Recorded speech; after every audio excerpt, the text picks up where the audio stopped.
do que ganhava no bar mitzvah. Só para fechar a minha participação aqui, leia para nós aqui 13, 33 até o 35. Aí eu quero que você comente, o Ronaldo e o Leandro. O que vocês entendem dessa passagem? Filhinhos, ainda por um pouco estou convosco. Vós me buscareis, mas como tenho dito aos judeus, para onde aos eu vou... judeus, prestem atenção, aos judeus. Para onde eu vou, não podeis vos ir. Eu vou ler agora. Um novo mandamento vos dou, que vos ameis uns aos outros, como eu vos amei a vós, que também vós uns aos outros vos ameis. Nisto todos conhecerão que sois meus discípulos, se vos amardes uns aos outros. Então, veja que tem duas questões aí interessantes aí para a gente resolver aqui agora. Primeiro que ele fala assim, os judeus. Veja que ele fala assim, olha, filhinhos, ainda há pouco eu estou convosco. Vós me buscareis, mas como eu tenho dito aos judeus. Ou seja, como ele estivesse se excluindo dos judeus. Então, os judeus. Aí, para onde eu vou, não podeis vós ir. Ou seja, quem não pode ir, os judeus. E eu vou também, digo agora para vocês, discípulos. Nisto, um novo mandamento vos dou, que vos ameis uns aos outros. Ou seja, entre os discípulos. Ele não está dizendo, olha, discípulos, amem os romanos, amem os seus pais, amem os seus irmãos. Não. Amem-se uns aos outros como eu vos amei.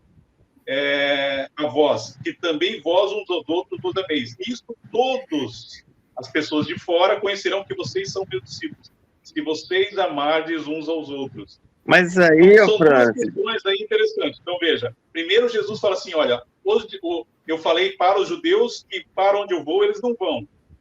E aí ele fala assim, agora eu vou falar com vocês, discípulos aqui, para vocês vou dar um mandamento. Amem-se entre vocês 12, para que as pessoas lá de fora saibam que vocês são discípulos. Qual que é a interpretação de vocês?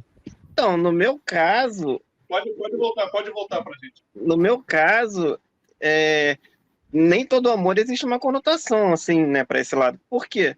Porque o amor de mãe, por exemplo, amor de pai, né? Se ele mandar eu amar minha irmã, eu não vou entender como uma conotação, né, afetiva, assim, no sentido de relacionamento, entendeu? Não vou entender dessa maneira. Então, ali, eu entendo que o amor que ele está falando é aquele amor que não tem esse tipo de conotação.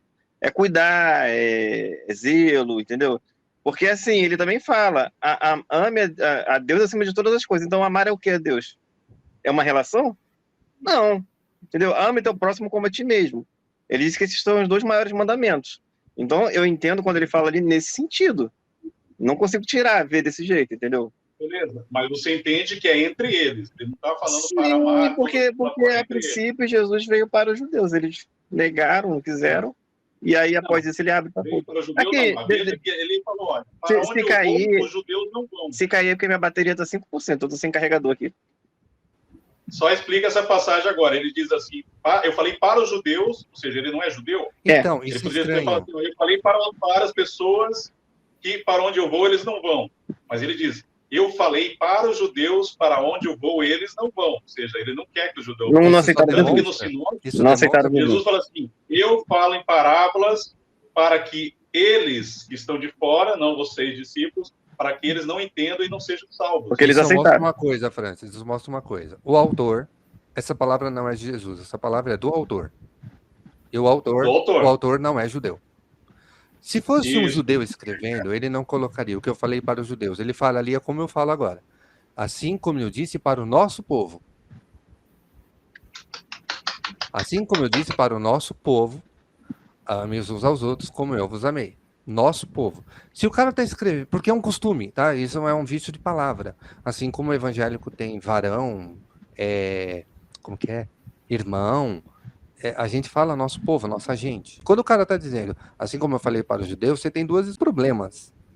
Jesus não era judeu, ou Jesus era um samaritano. Aí ele podia falar, como foi dito para os judeus, porque ele era samaritano. Ou o texto foi completado, ou o autor colocando palavras na boca de Jesus. Então, o texto foi completado por estar faltando vários pedaços dele na boca de Jesus. Porque isso acontece muito, né? Eles tentarem entender ali o pedaço que está faltando e colocar, né? Mas isso é fenomenal. Olha, o que está sendo falado aqui pelo Ronaldo, eu concordo, tá? hoje eu tenho uma visão realmente bem diferente das escrituras, e o autor ali, ele não é um judeu. Não, ele não é. E ele tá falando na boca do personagem, porque a gente, quando fala de análise narrativa, isso eu aprendi com um professor, uma pessoa que me ensinou bastante sobre isso, que é o Gustavo. Ele tem um canal lá no TikTok falando sobre análise narrativa, vocês podem procurar ele, o cara manja muito sobre isso, vai ajudar muito vocês nisso aí também, se vocês quiserem entender. E o autor, ele é onipotente, onisciente, ele pode colocar o personagem onde ele quiser, criar a narrativa, ele pode fazer e desfazer, né?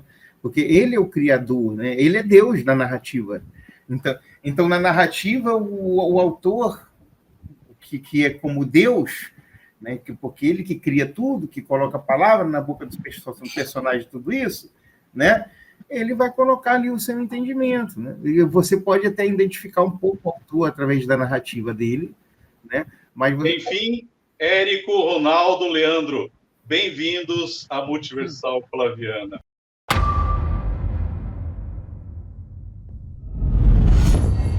Multiversal Flaviana.